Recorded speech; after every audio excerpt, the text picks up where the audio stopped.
Can you help? Can you help me? Can you help? Self-Helpless!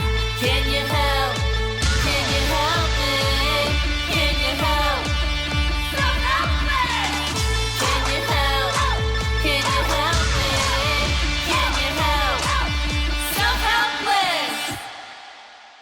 Hi, guys. Welcome to another episode of Self-Helpless. I'm Taylor Tomlinson. I'm Delaney Fisher. I'm Kelsey Cook. And wow, I have such a newscaster voice on when I opened this episode. I got real insecure about it once Kelsey came in, sounded real chill. And I was like, I think I went too hard. I like never go it. Very too hard. professional. It's great. Okay, thank you. It's another episode from quarantine, guys. This is how we do things now. So Yep. we can't see each other. We're trying our best. Yeah. Yeah. Happy 420, everybody. We have a special 420 guest, incredible comedian Josh Wolf, who is kind of like a weed aficionado. Yes, I love Josh Wolf.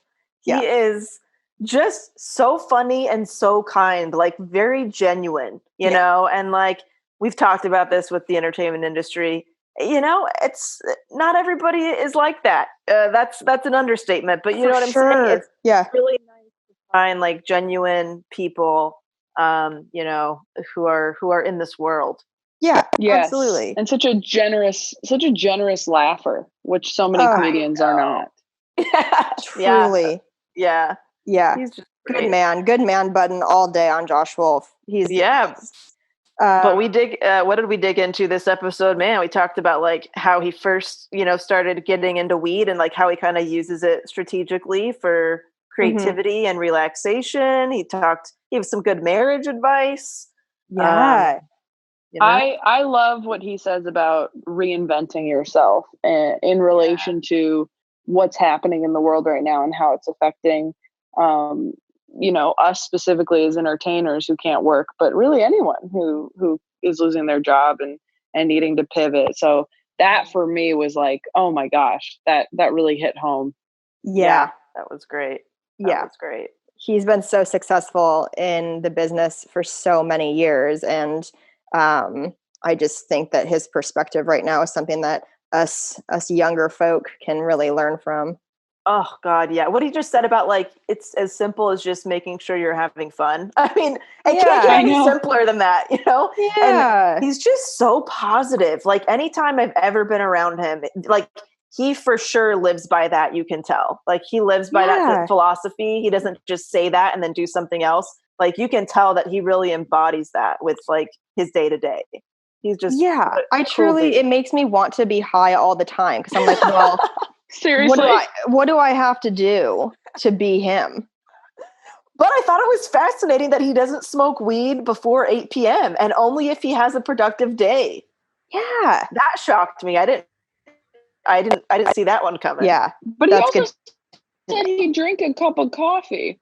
Yeah, to stay up. Maybe that's just for shows at night. Well, I guess if he's doing something, you know, and if he wants to be awake for a show or just, you know, not pass out early. But I don't know. Yeah, he was great. So I hope you guys enjoy our interview with him. And we have an iTunes review of the episode. This is from at Alira Mirez. It says, thank you for your continued honesty during this very odd time in life. Your podcast has helped me during the best of times. Its messages are only amplified during this quarantine time. Thank you. Oh, man, thank you so much for taking time to leave us that nice review. That feels good to know that this is helping some of you guys during quarantine.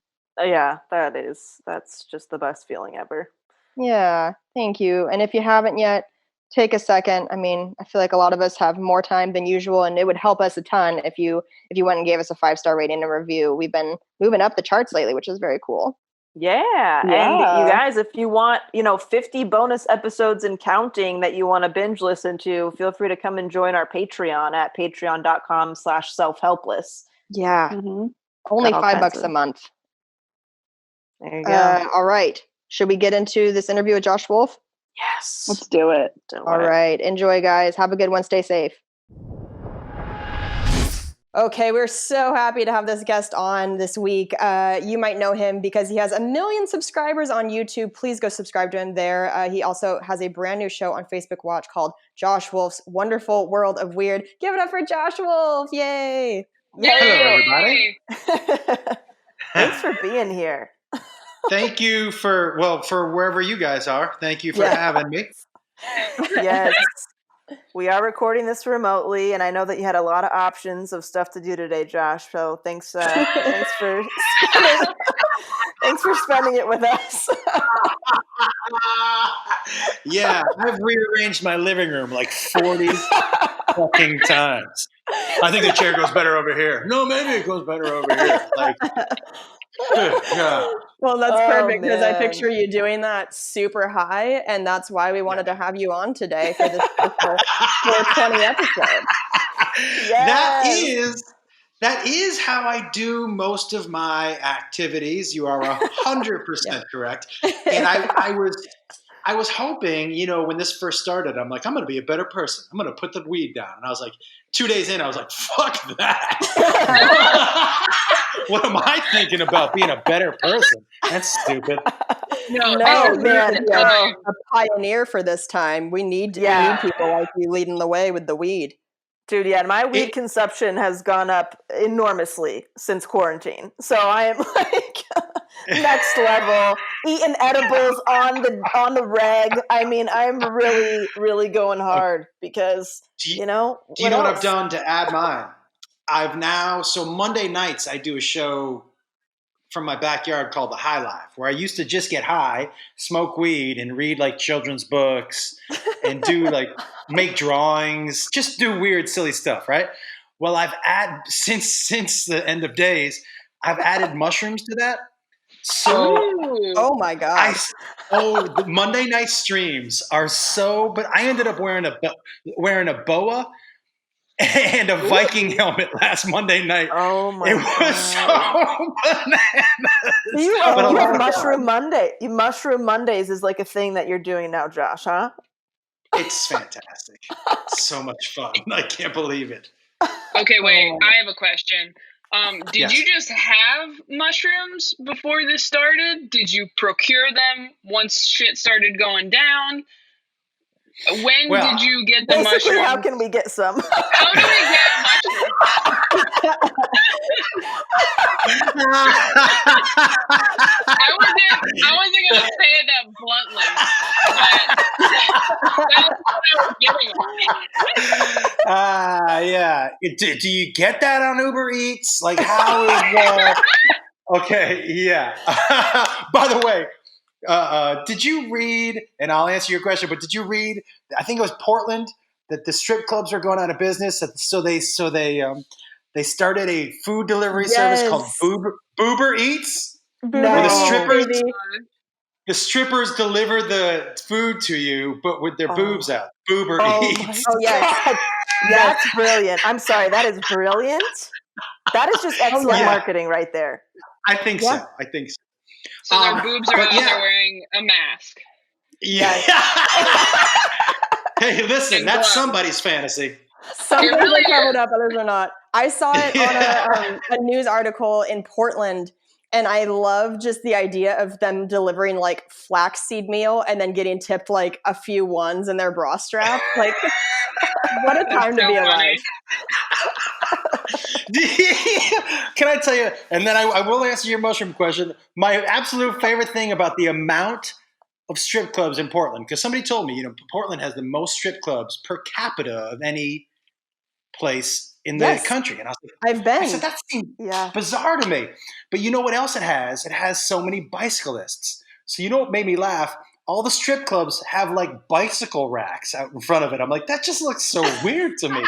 Who pulls up to the strip club on their Schwinn? Like, oh my God, yes. With a bell. Bring, bring, bring, bring. Hey, ladies. What's happening? It is the weirdest city to have that many strip clubs. What a weird, it doesn't make any sense. No, the most progressive city. Okay, mushrooms. I had them pre-corona. Okay. But yes, he still delivers during the time of Corona. Wow. Okay. Yeah. And do No. we have an email for him? Yeah. I have a bat signal I send from the top of my. Okay. It's just a mushroom that goes up in the sky.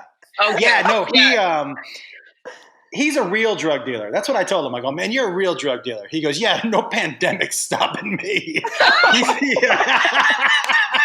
Yeah. Yeah, he knows. He knows. He's Okay. needed.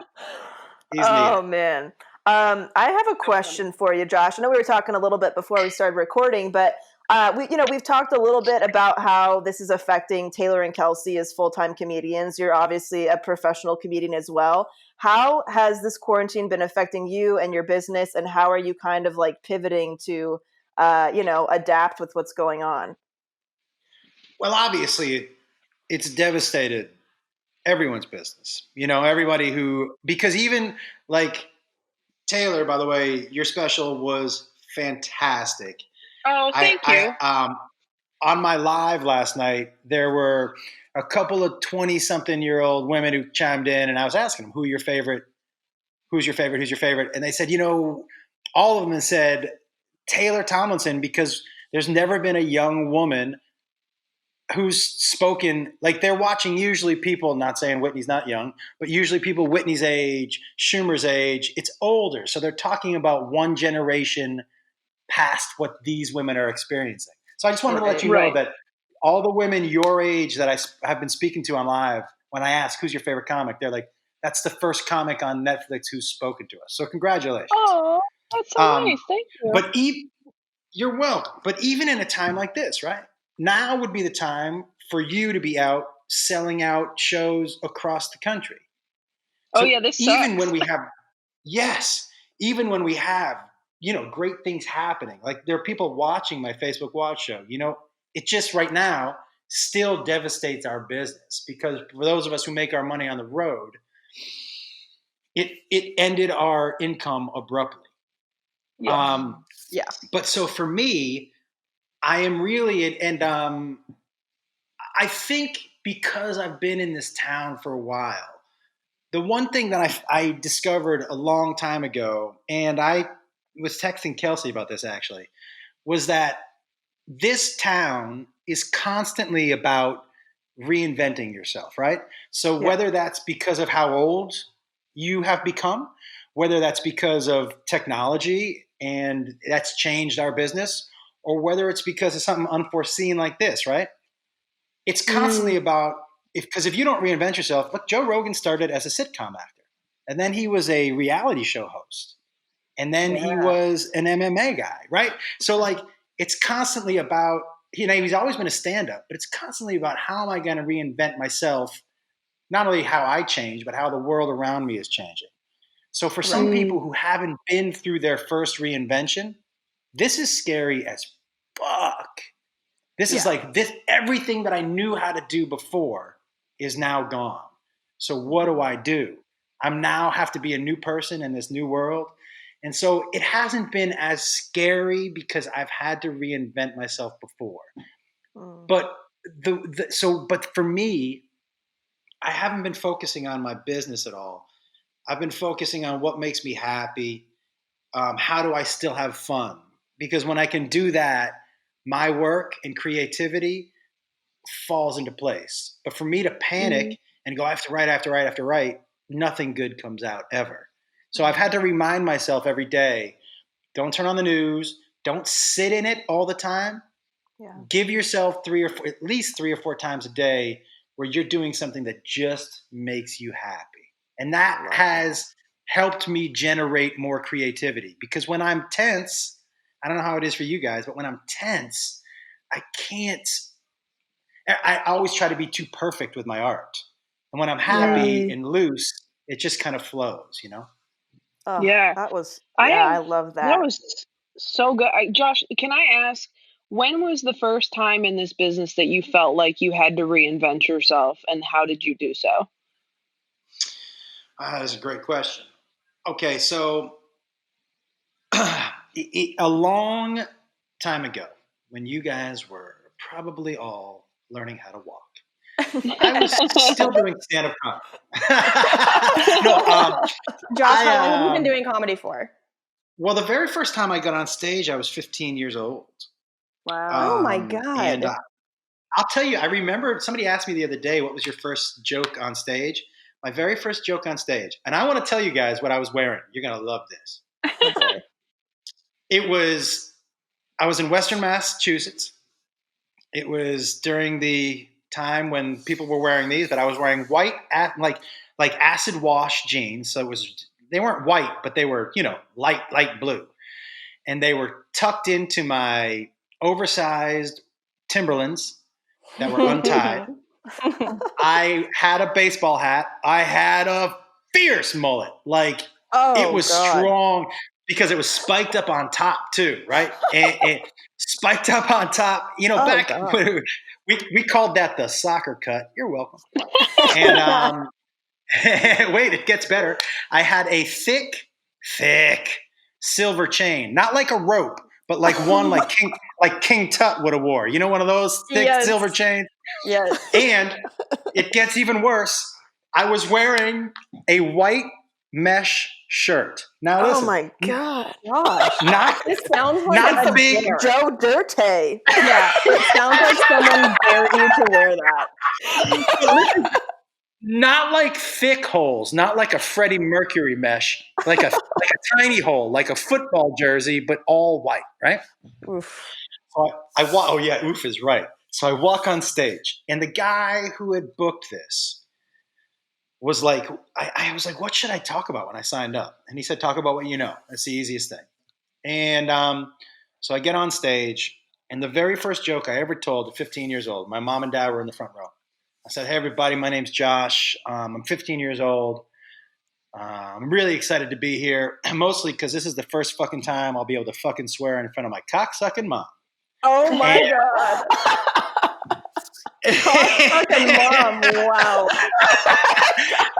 Exclamation point. It was a turning point in my life where I was like, as soon as I heard the laughter, I'm like, oh, I'll be sucking this dick for the rest of my life. Like, this is the best feeling I've ever had in my life.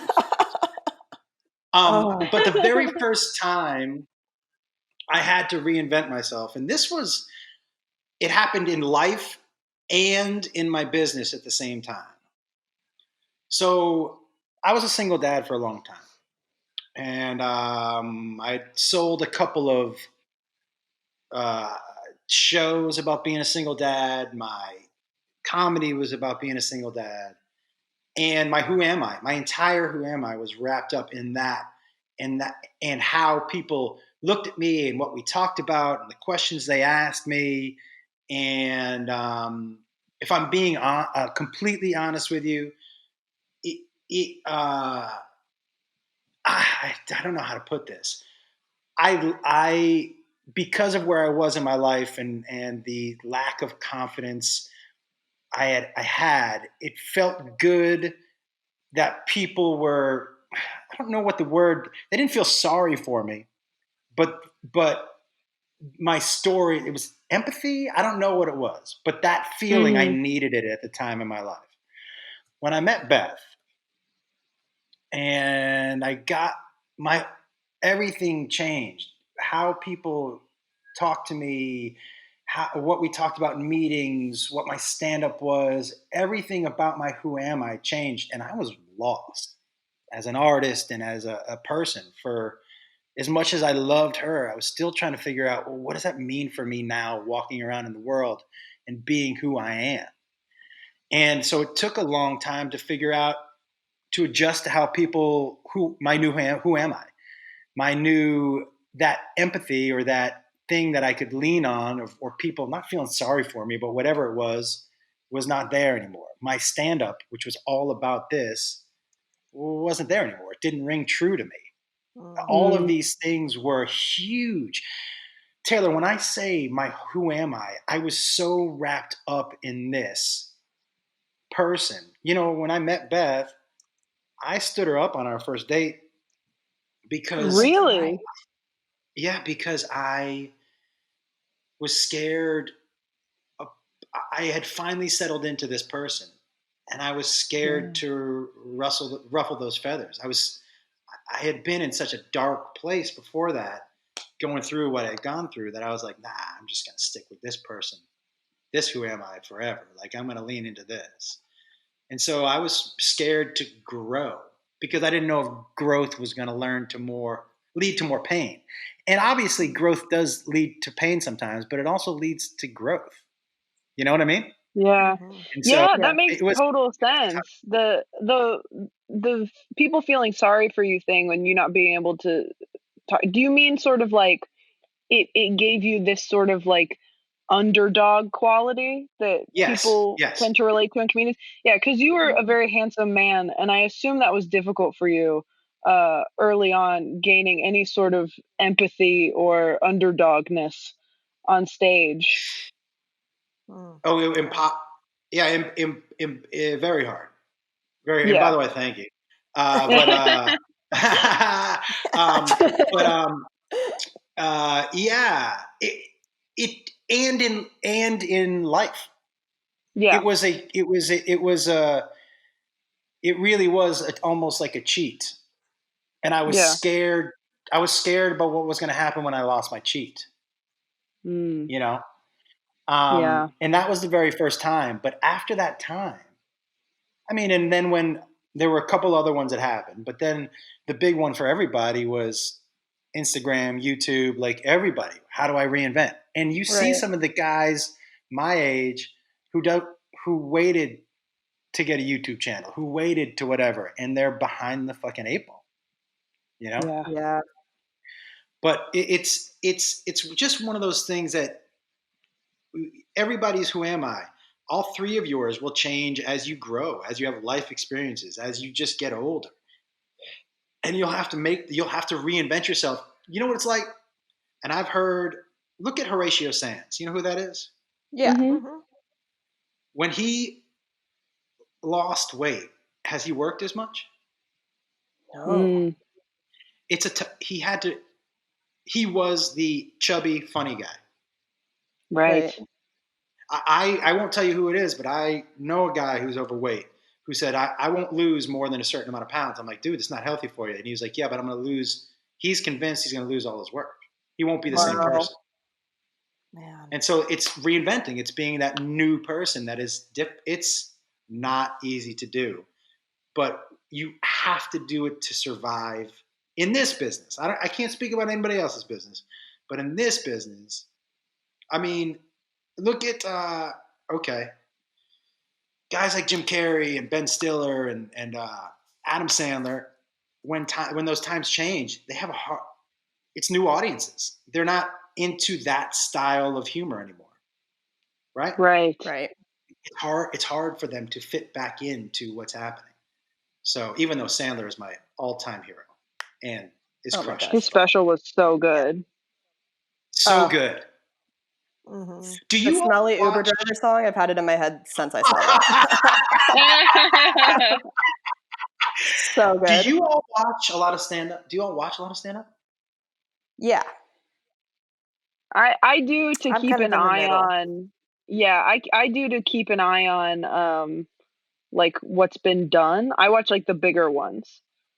And Mm-hmm. if you know somebody, you'll watch theirs. I don't watch like a ton, but I will watch. I always watch people like me. Like if Amy Schumer puts one out, or Nikki Glazer, or Michelle Wolf, or whoever, like who I feel like I might have uh crossover like subjects or topics or premises, I will watch those uh to make sure that we don't have any of the same things.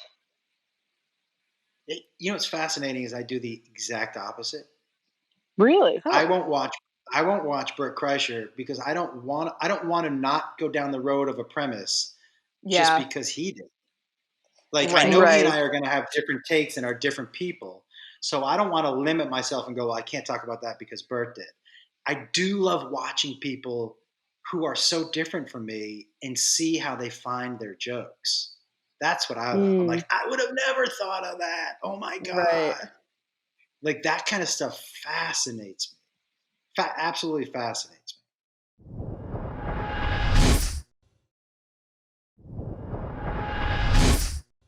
Hey guys, I just have to go pee really quick. I'm so sorry. 45 minutes of me being locked out. I just scrambled to get my headphones in, but I'm gonna pee my pants. So you guys keep talking and I'll tell you when I'm back in, okay? Beautiful. Welcome to the All right, new I'll be back. normal. Yeah. You know, everybody's got that one friend who locks himself out of their apartment and they go, I gotta go pee. I'm still here, Josh. I'm still here. Oh, sorry. I waited to see if you'd talk shit and you did. Now I know. Kelsey could have gone in the bushes or something. She was out there for 45 minutes. Okay, some of us have standards, Delaney. I didn't completely devolve into a monkey in 2 seconds. Okay, I'm gonna go pee. I'll be right back. I gotta say, I mean, peeing in the bushes isn't the weirdest place I've ever peed. Oh, for sure. Right? That's like the most natural place. You know, it's so great if you get one of those like little planters. It acts as like nature's toilet because you just plop yourself over the edge of it. You know what I'm saying? Anybody Right, else? I mean, No, you are alone. You are alone here. I don't have to plop myself over a planter. I can do a lot. I have a lot of options. Yeah, you're lucky. You're lucky with that thing you got there. There are some options. I have never been. I do know a guy who was so lazy in college. He would keep an empty 2-liter bottle by his bed because he didn't like to get up and go to the bathroom in the middle of the night. Oh, no. Come What if on. you accidentally knock that over? You know, like when you get up or, He yeah. did. Oh, he did? Many times. Oh, I don't know. God. And you don't learn after the first time? Have you met a guy in college before? Touche. This is true. This is not a. This is boys at a certain age are just. Have you been in a dorm room? Gross. Oh yeah. Ugh. The bathroom Filthy. in a dorm room or the bathroom in a frat house is like. Oh my God. what? Horrifying. Yeah, Right? no. Horrifying. Yes. Yes, indeed. I would never Did you go guys- into a bathroom in a frat house because I don't have a death wish. Yeah. Oh my God. You're gonna catch something Yeah, in there. everything. Yeah, they never have toilet paper, but somehow they have a fucking pair of skis in there or some shit. It was the weirdest place to have to go to the bathroom. It was the most horrifying thing I experienced in college. You've got a surfboard and 45-pound dumbbells in your bathroom. Why? With no And toilet one like paper? shit-stained towel that's hanging. It's like, what happened? What happened in here? That is grody. Oh, she's back. Right. Kelsey is back. You missed a beautiful conversation about frat boy and bathrooms. Oh, damn it. Mm-hmm. It's okay. Well, It's okay. We'll catch you up later. Yeah. you know, have we talked really in depth about Josh's, like the start of your love for weed? We have not. Because I mean, we chose you for this episode because of it being on 420. And I just, I'm curious, like, why weed? Why do you love it so much? Well, I make bad life decisions when I drink. Okay. Like when you get past a certain level of drunk, nothing good happens. Like it's never been, for me anyways, where I was like, I got so drunk last night and it was great. Like that never, there was always a point in the night where I said to somebody, hold my beer. And I did something really fucking dumb. And weed does not do that for me. I don't get hungover. It makes me more creative. It relaxes me. And I've always felt like when I would smoke it, I know this sounds weird. I'd take a hit and I'd be like, oh yeah, this is how I should feel. This is what I like. Yes. Always. I will tell you though, the guy that I used to buy my weed from when I was in high school. So he used to come. I used to work at this place called the Gaslight Diner. And he would walk into the kitchen and he would, the first time he sold me weed, he was like, I go, what are those at the bottom? And he goes, those are seeds. And I go, are those good? And he smelled blood. He goes, oh, those are real good. That's what you want. You want seeds. I said, and you don't, by the way, you don't want seeds. I said, really? And he goes, yeah. He goes, you can plant them, which you can't. So eventually he would sell me a bag that was all seeds in one tiny little bud of weed. So finally, my older brother, I got to show you something. And this has been after a couple months, right? And he goes, what? And I open my drawer, and it's just a drawer full of seeds. He goes, what the fuck is that? I go, I've been buying seeds off this dude, Billy Harrison. And he was like, you are the dumbest fucking person. And he said, by the way, what was your game plan anyways? You were just going to plant them in mom's garden? Like, where the fuck were you planning on planting those? Anyway. Is this the guy that sells you shrooms, Josh? Don't lie.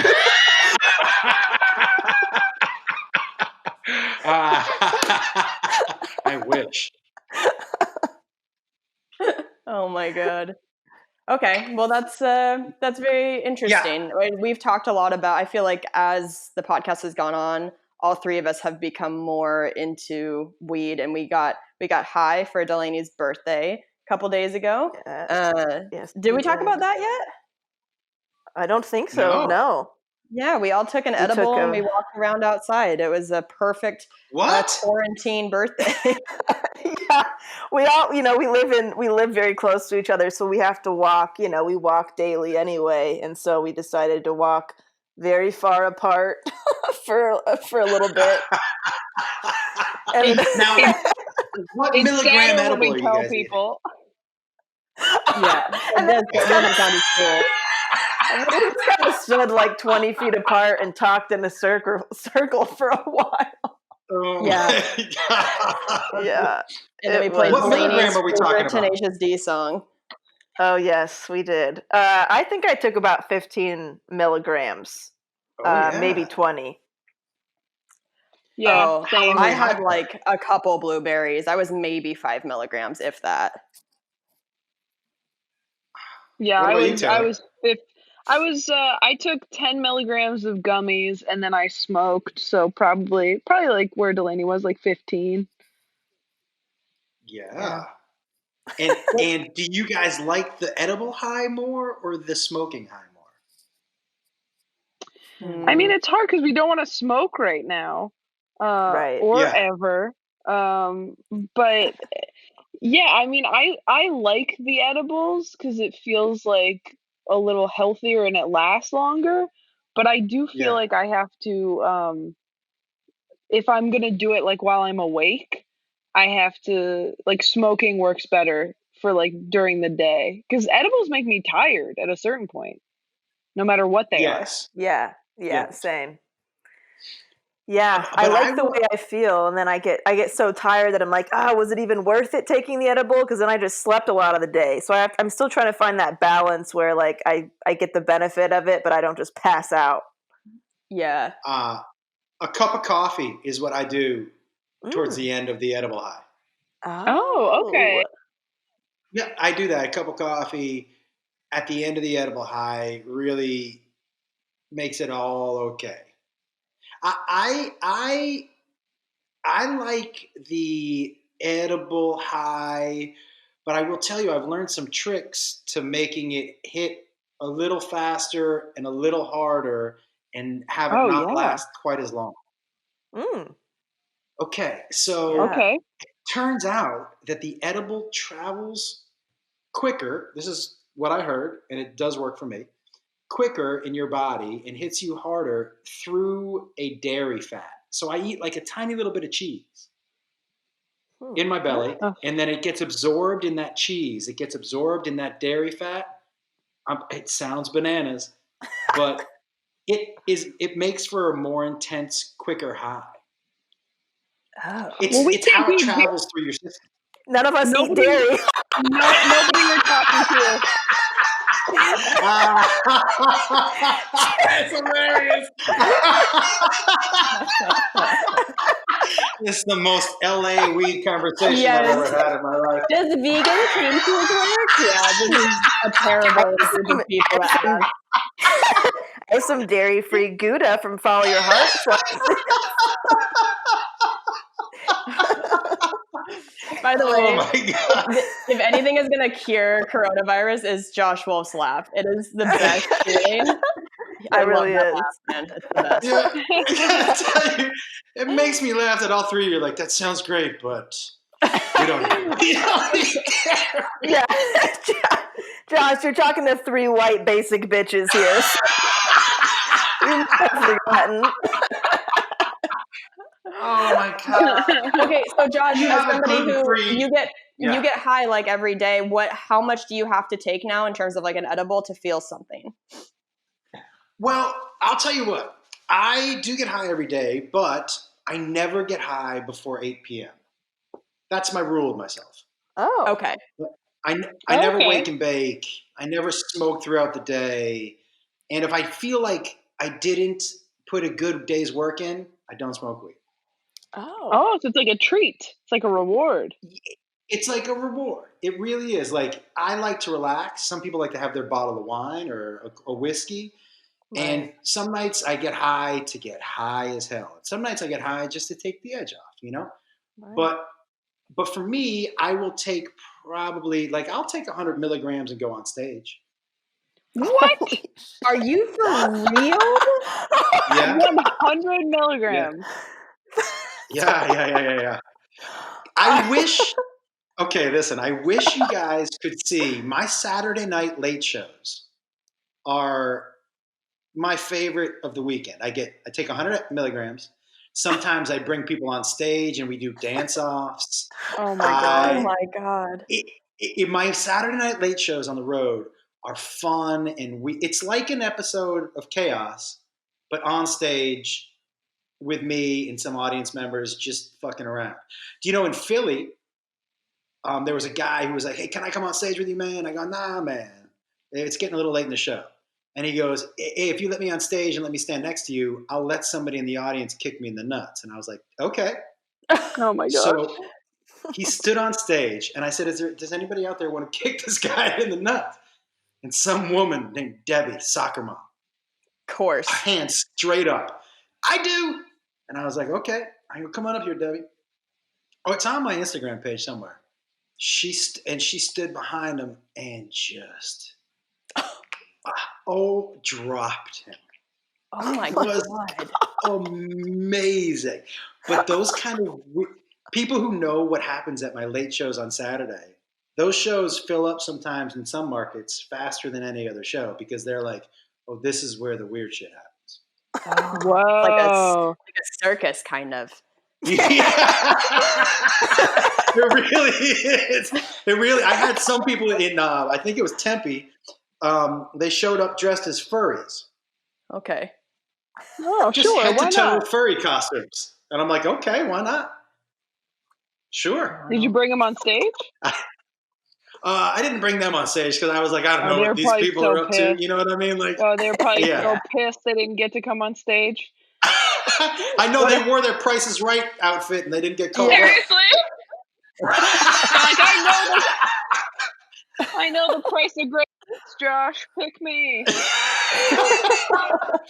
Yeah, I like sometimes during late shows to smoke weed, just because, especially, I don't know how you guys work out jokes or stories that you feel stuck on, but sometimes if I feel stuck, that weed allows my brain to go in a direction that it never would have gone in before. Oh.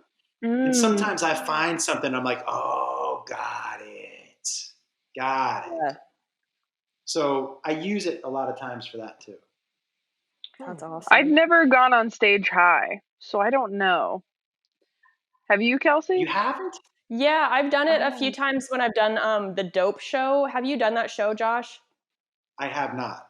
Okay, so it's basically like a handful of comedians, you go on stage and you do a set sober, and then as soon as you get off stage, you go get high, and then you go back on stage and do another set high. Whoa. Yeah, it's lots of fun. Great I mean, idea. that Yeah, how have that you one. not? Maybe nobody's asked Josh to do this because he just does that anyway every Yeah. Saturday night. You mean his regular shows? You His just want to regular come out and do a set? Yeah, there's a possibility. Yeah. That's super Oh funny. my God.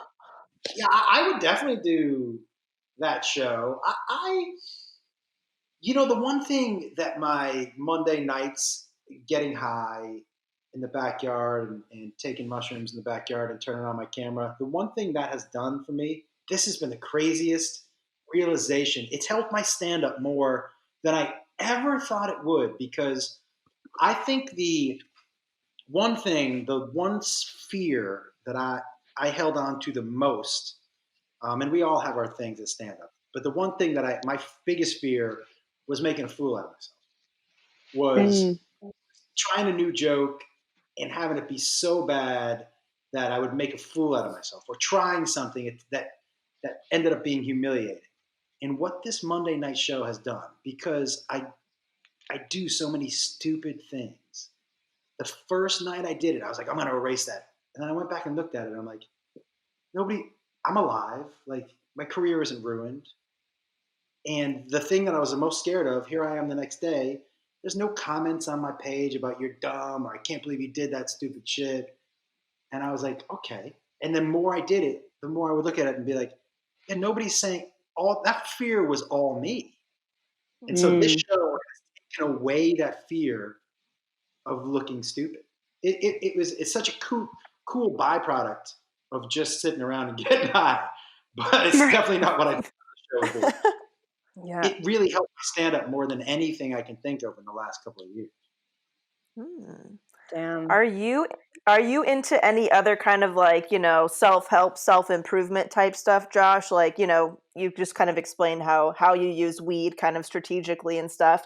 Do you have like a certain routine or a book that you love or anything like that? I try to always bring it back to fun. That's it. Like, our job is supposed to be fun. Think about what we do for a living. Life is supposed to be fun. I always remind myself, I've got one ride on this rock. How do I want to spend that time?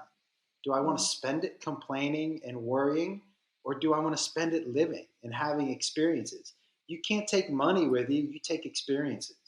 And so it's less of looking to somebody else's book or somebody else's website or somebody else to help me. And it's more like, what is it that makes you happy, man? What makes you happy is doing the things that you love. What makes you happy is hanging around with your wife and your kids. What makes you happy is having fun and laughing. And so I try, when I feel myself not feeling like myself, I think to myself, have I not done these things that I know help me? And inevitably, it always comes back to having my head down in life and not looking up and experiencing things. So for me, that is always what it comes down to. That's awesome. What a That is soundbite, awesome. Josh. That was awesome. So good. So good. And like so simple. You can't like forget that. That's like a takeaway we can all have. It's like, am I not having fun? Okay, let me figure out, let me remind myself, what do I actually love? What is fun for me? I mean, I think that's perfect when you catch yourself kind of in the grind and you don't know why you're doing certain things. So just remind yourself, wait a minute, this is supposed to be fun. What's going on? Am I forcing something that shouldn't be there? Or, but I love that.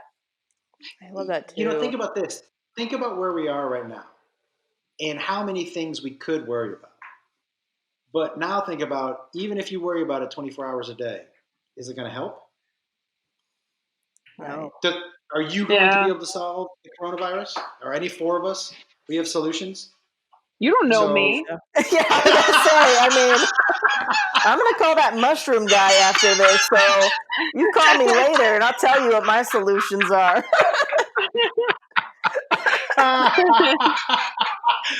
Yeah, exactly, right?